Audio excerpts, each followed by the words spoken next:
The Doghouse with JV and Elvis and the Radio Chick. This is 92.3 Free FM. New York. The Views. Joy Behar on 92.3 Free FM.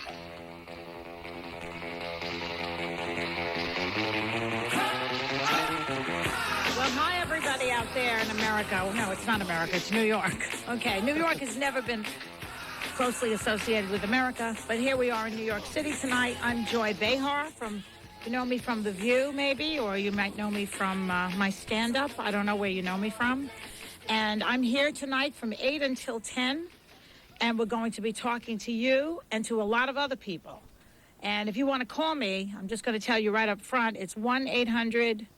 No, sorry. What is it? 1-866. Right. 313-FREE. F-R-E-E, okay? 1-866-313-FREE. And I'm going to be talking to all sorts of friends tonight. Richard Lewis is calling in, extremely neurotic but funny. Susie Essman from Curb Your Enthusiasm, one of my best friends. Tucker Carlson, who claims that he's a libertarian, and I don't really know what that means, so I'm going to ask him. Tony Danza, who, believe it or not, is going to be starring in The Producers as Max Bialystock, the part that Nathan Lane made famous. On Broadway, he is now going in there. Tony Danza, we're going to talk to him, and Jeffrey Ross, one of the very funny comedians. And then we're going to be talking to Katrina Zish, who is from Us Magazine, and she's going to talk about the top 10 entertainment stories of 2006. We can talk about Brangelina and Jennifer Aniston and every one of your favorites out there. And then we're going to do something I think I've always wanted to do, because when I became a comedian back in 82? Because I was fired from Good Morning America, so I figured I have to do something with my life. So I became a stand-up comic, and it was either that or become a shrink. So I very, very much am interested in therapy. So we're going to have a shrink here discussing all of the mental illness in show business. For example, Michael Richards. Is he crazy or isn't he crazy? People like that. Danny DeVito, who I have personal information about. Stay tuned for that. And we'll always be taking your phone calls, 1-866-313-FREE. And I'd like to introduce you to somebody else right now who's sitting here with me and going to be sitting here the whole night. His name is Ben Bailey. He's a very funny guy who is also the host of Cash Cab on the Discovery Channel. Hi, Ben. How are you? I'm doing good, Joy. How are you? Thanks for having me. Thank you for coming. I mean, I know this is a strain for you to be here because you're supposed to be out driving a cab, aren't you? Yeah, I parked it out front. It's running. The meter's running. There's a couple from Iowa in there. Do people actually watch the show, or is it really just a figment of my imagination that it's even on? No, I think people are watching it. A couple of people. My parents. And Have you ever actually driven a cab? I used to drive, Lincoln Town Car, like car service cars years ago. Oh, but never with the meter and all that. But, yeah, no, I never did yellow cab until I, auditioned a couple times and got the role as the cash cabbie.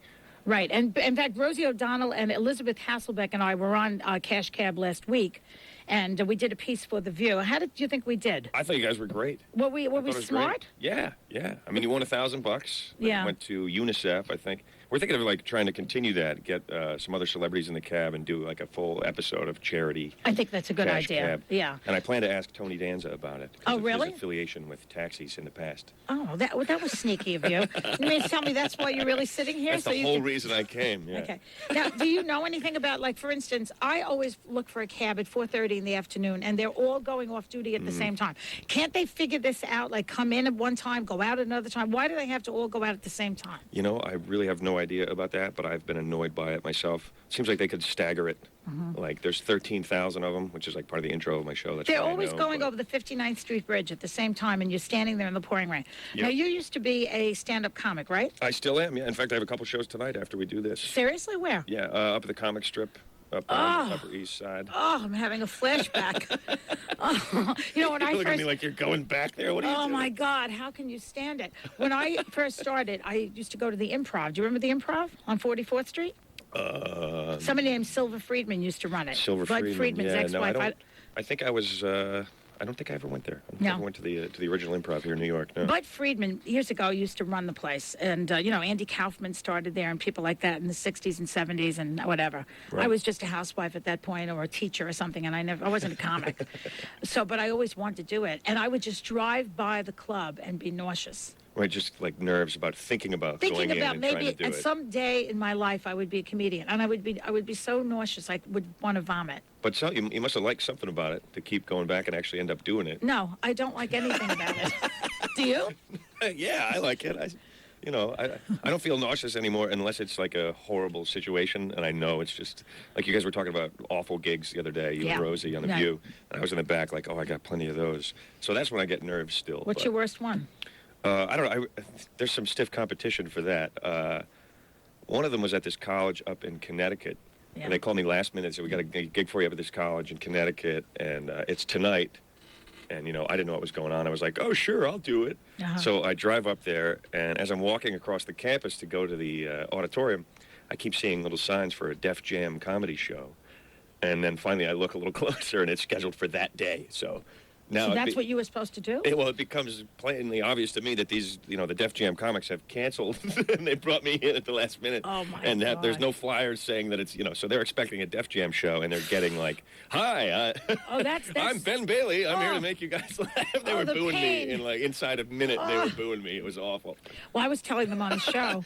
I mean, that's bad. I mean, I've followed, stories about the Holocaust. Ooh. Oh yeah, and some Holocaust thing, and then now the comedy of Joy Behar. I mean, those are tough gigs. Yeah. But the other day I was talking about how I opened for Buddy Rich. Do you know who he is? Yeah. Buddy Rich was drummer. a famous drummer, and Yep. these drummers from Queens came in with their sticks. They're all drumming on the table. The whole time I was up there trying to make these idiots laugh, banging with the drumsticks. They're drumming on the table. And yelling, get off. And I'm like, look, Buddy's doing a little coke. He'll be out in a few minutes. He's getting warmed up. He's doing what you guys are doing. He's just tapping on the table. He'll be out in a few minutes. Yeah, 50, for $50 or some awful amount like that. That's what we did. Now, one time I did a gig. Somebody booked me on this job for when there were all these Orthodox Jews, and the rabbi and his wife were there. And the minute I opened my mouth, they were wanting me off the stage.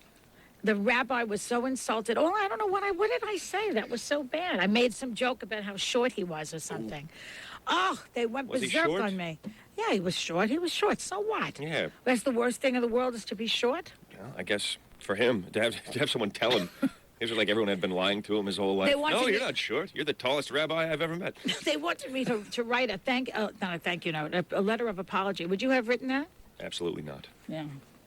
Now look at this. What happened? Not for telling the truth. Yeah. You shouldn't have to apologize for telling. They wanted me to give the money back too, which was substantial, but I didn't do that either.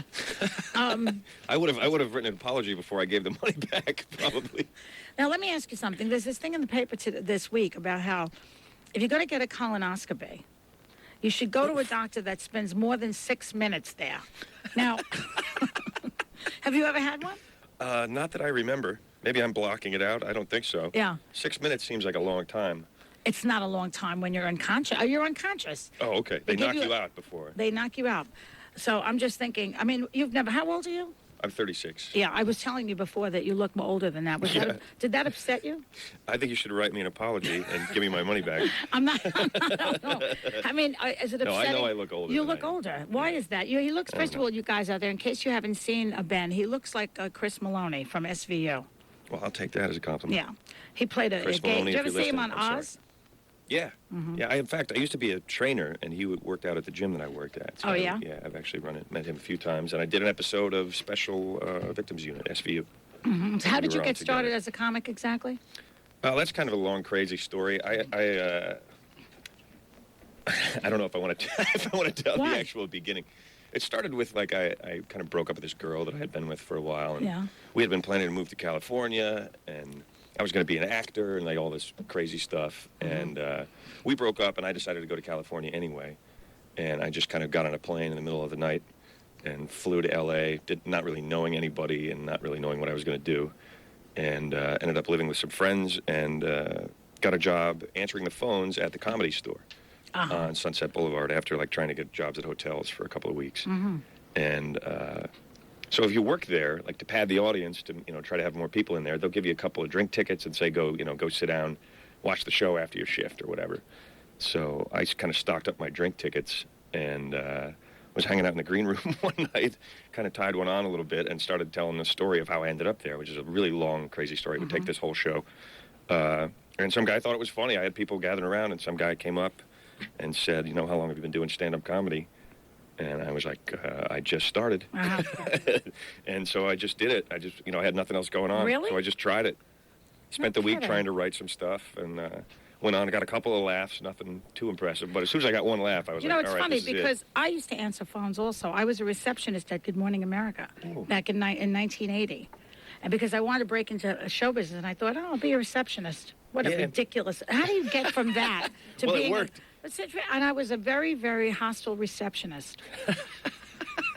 Hello.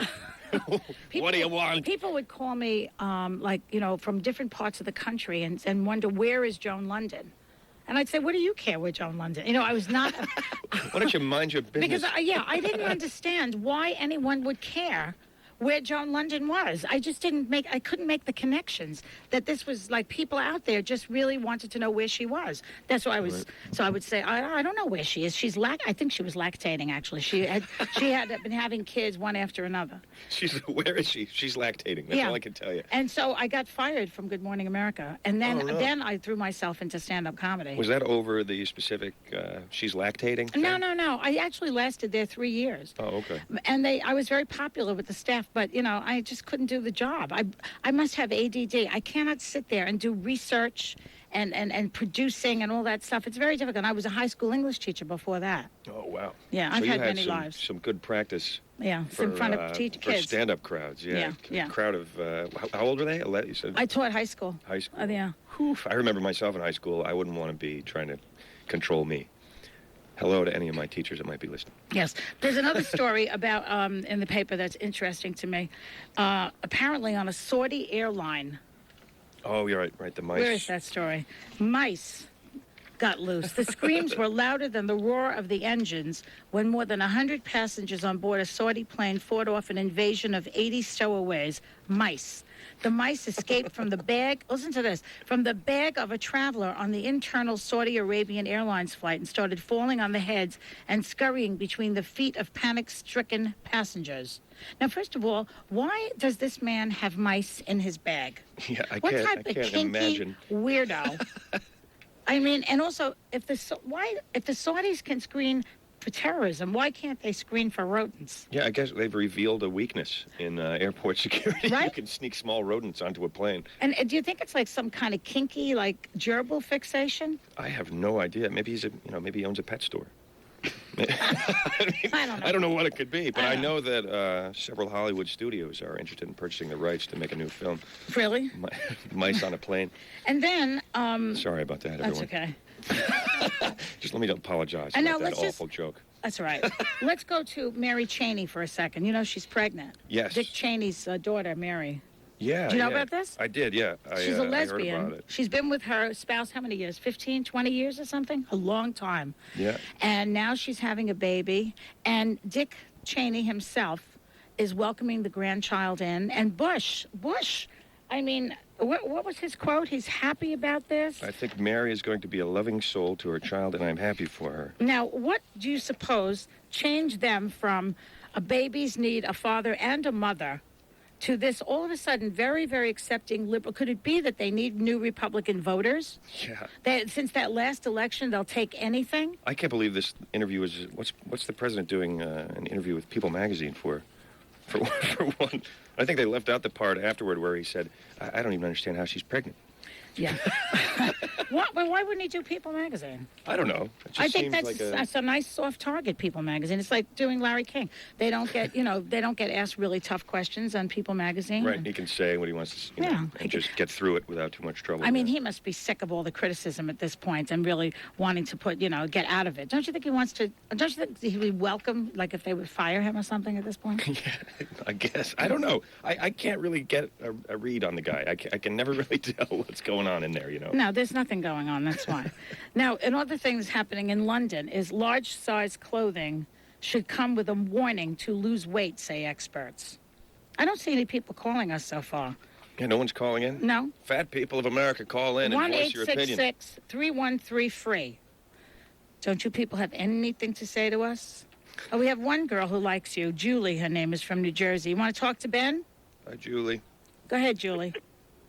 Hi, how are you? I'm doing great. How are you, Julie? Thanks for calling in. Oh, I'm such a fan, Ben. Oh, cool. We love you in my house. And I was so angry that you said he looks older than his age, because he definitely doesn't. Oh, well, he thanks, does, Julie. though, but he's still cute. No, Take that, no, Joy. not at all. Oh, he's adorable. I didn't say he wasn't. Also, I didn't and say. when you said that, you know, when you made the joke about if anybody knows that the show's on there, I want you to know that I work in a barber shop, and we have TVs on each station, and we have to hand them the remote and ask them to put on whatever they want. And I always suggest Cash Cab when it's on, just because I want to see it. So I'm getting you more viewers there. Well, Okay. thank you, Julie. I appreciate it. Well, okay, thank you, Julie. But here's the thing. I didn't say you weren't cute. I didn't say you weren't attractive. I just said you look older than you are. Which I do. I know that. You It's know not- that. Yeah, You it's not have something, wear and tear. It's not something new. I partied hard for 20 years. Did you really? I used to drink. I loved Drugs beer. and alcohol? Just beer, basically. I What went if- to Germany when I was in high school on an exchange program, and I learned how to drink beer. You lived in Germany. Well, I went there for like 5 weeks. Why? A little over a month. Exchange program. So, like, Oh. you know, German students would come and stay with us, and then we would go over there. I see. So, And what do you think of Mel Gibson? I think he's tangentially related to this topic at best. You really hit me like, oh, really? So you went to Germany, and Look, I'm the queen of the segue. I free associate. So what do you think of him? as a person, as a film director, or Oh, as a film director. What, did you ever see the Passion of the Jesus? I never saw it. The no. Passion of the Christ? Nope, I never did. They beat the bejesus out of Jesus, is all I have to say. I mean, they beat that poor man up. It's like a snuff film. Yeah, I heard. It's so mean against poor Jesus. I don't think they did that to him in the original, was so mean to him as they are in this film. in reality, it wasn't quite that bad. And then the Apocalypto. Apocalypto is like getting rave reviews. Everyone Yeah. says it's like, you know, Really? visually stunning. Yeah. Oh, I hate visually stunning. Yeah. I hate movies that are visually stunning. Don't you? Where's the content? I want to hear something. Tell me something. Yeah. Visually I stunning. want to have both, a combination of both. Yeah, Like, what's it's your nice favorite to look movie? At. My favorite movie? Oh, that's tough. I love a movie called Being There. Oh, that's an old movie. Peter Sellers? Yeah, I Anything just newer love it. than that? No, not really. I haven't watched a movie since I was 10. Since you were in Germany. Since back in Germany when I first learned about Mel Gibson. What about Borat? What do you think of Borat? I haven't what do you had a people? chance to I'd see like to hear what Borat. the audience thinks of Borat. If anybody saw the film, Yeah, oh, people love it, though. Everybody's talking about that movie. I saw it. It was hysterical. Did you see it, Ivan? Did you see it? Absolutely. Ivan is the technical person over here, and he can talk to us too. Ivan. You saw it. You loved it. Hilarious. Loved it. The whole thing. He's interacting with the people. Just I was laughing the whole time. What about that homoerotic scene with that fat guy who's naked and then's on top of him like that? I never saw anything like that. Oh It was my great. God! We were screaming. Visually stunning? Would you Visually stunning. Now that's what I call visually stunning. With content. It was really the most unbelievably graphic comedy scene I've ever seen in my life. He really committed to the role, right? Didn't he though? And that fat guy that was on top of him. And he was What a- naked. Ew. A naked and, fat and, man? And parts of his body that were in Borat's face. You can't even. I won't go there. Wow. I'm not going to go there. What else is in the paper? Do you think he was naked because there were labels on the clothes? You shouldn't be. Okay, now, before I take a question about the show, The View, because I know people are going to... I know what you're going to ask me, too, I bet. I know. Let me just take that one, Elizabeth from the Bronx. What? Hi, Elizabeth. Hi there, Joy. First of all, I want to say I go back with you to your wonderful show you did on ABC. You never mentioned that. WABC Radio? Yes, Oh, yeah, that was a while ago. that's right. Yeah, well, I sort of missed the radio. That's why I'm sitting Yeah, here, and really. every now and then I think of, how I'd love to hear you again on that. But also, I know you don't have to answer this because I know, of course, you have to be careful about what you say about a program you're presently on. But is it really kind of like tense, for you to balance what's going on with all the different points of view? I mean, I'm sure that with Rosie and even with Barbara, things are pretty much even, harmonious maybe. But with that other one there, I mean, do you manage? How do you manage it? Well, I'm not sure what your question is. Like, how do I manage the different views? Yeah, sometimes I want to go to television. Well, that's the point, though, isn't it? I mean, it's supposed to aggravate you in certain ways when people give their opinions. So one person gives a left opinion, one gives a right opinion. If you don't agree with them, you get mad. Isn't that how it goes? But Elizabeth, thank you for calling anyway. It doesn't bother me at all to be. I like people to disagree with me. Yeah, well, it's interesting. It makes if everyone agreed, there'd be nothing to talk about. Yeah, it does. But I mean, you don't have to disagree with me to the point being Mel Gibson. Yeah. All right. That was a little over the top. Over the top. To say the least. Okay. We'll be right back after this. Call us 1-866-313-FREE. You're listening to Joy Behar from The View. 92.3 Free FM. 800-647-2397 or MHRUSA.com for medical hair restoration. A world leader in microsurgical hair transplantation. Hey guys, it's time for you to be treated like a king right in Queens at the place where it all began, Goldfingers, the ultimate gentleman's club. Just minutes from Manhattan and seconds from the LIE, Goldfingers gives you the excitement you crave without the headache of traveling. Located on Queens Boulevard in Rego Park, Goldfingers is there to make you feel good every night of the week. With nightly drink and dance specials, Goldfingers will show you why they have outlasted everybody else for over 20 years. So if you're tired of being treated like just one of the crowd at those other clubs, come on down to Goldfingers tonight and see how good life is when you are the king in Queens. Goldfingers offers private VIP and champagne room. Goldfingers features the most beautiful girls from around the world. So guys, if you want to book that special bachelor party, corporate event, or just a great night out with the fellas, call 866-GIRLS-OF-GOLD. 866-GIRLS-OF-GOLD. Remember, gentlemen, what happens at Fingers stays at Fingers. On Queens Boulevard in Rego Park, Goldfingers, where it all began. Free FM. From The View, Joy Behar on 92.3 Free FM. Behar and Ben, my boy Ben, who's from Cash Cab, and has a great job over there on the Discovery Channel, and he drives people around and asks them questions, and it was a fun day to be with you. I must say that day that we did it. Yes. Yeah, I had a blast. I was really happy to do that with you. The thing I like about it is you don't have to press a button. You know, like Jeopardy, they often ask. They want to know if I want to go on Jeopardy sometimes. Oh, right, and you got to chime in. Yeah, and I mean when I'm home, I can answer the questions, but to beat it's like I don't have those masturbatory techniques that boys have. Right, you haven't been playing video games for most of your life. Yeah. You're trying to chime in, and everybody else is. Then they beat you to it, or you've forgotten the answer by that time. If they beat Ben ahead of you, you're screwed. Okay, now first of all, we were going to be talking to Richard Lewis, but we can't find him. Oh boy, has he wandered off again? I don't know where he is, but Richard Lewis, where are you? He was supposed to call us, so that's one down. But we're going to talk to Tucker Carlson in a little while, and then Susie Essman from Curb Your Enthusiasm. You ever watched Curb Your Enthusiasm? I love the show. Yeah, big fan of the show. Larry David and I go back many years. We used to work together and write comedy together. Oh, cool. And then he kind of just hooked up with Jerry Seinfeld. Jerry got a deal. Right. And Larry, he was smart enough to say, Larry, come and work with me. And Larry, Larry's brilliant. Just brilliant. Yeah, absolutely. So I auditioned for the show once, and I was just so intimidated. Went to audition. It was Larry and Jeff Garlin were in there. Yeah. And I went in. It was a while ago when the show first came out. And I walked in, and I was just choked. I was like, oh. What did they ask you to do? I was supposed to be a bellman at a hotel. Was the part. Yeah. But I was actually auditioning with Larry, and it was like he told me he was going to tip me later. And then he was just looking at me like he does on the show. And I was just like, it's just too much. I totally choked and walked out. People who can improvise. I remember I had a conversation with Anne Bancroft one time because she was on the show with Mel Brooks. Right. And that was brilliant. That whole of course. So but she was such a wonderful actress. I died last year, unfortunately, 2 years ago, I think. And I was talking to her about it, and she said it was so hard to do because she's so used to doing lines and memorizing scripts that she was horrified by the improvisational aspect of it. Right. And of course, Mel was perfectly comfortable with it. Yeah. If you want to call us here, Joy or Ben, 1-866-313-FREE. And let's see, the other story that was in the paper today was that Trump, who owns the Miss USA contest, right? He wants to fire the Miss USA, the Donald. The Donald he just wants to fire someone. His show has been on. He just wants to fire someone. I always say he fires everybody but his hairdresser, this guy. But he's firing all the wrong people. Here's the question. The girl was what was she doing that was so awful? It's vague. It's very vague. It's like she was underage drinking in a bar or something. Well, how old is she?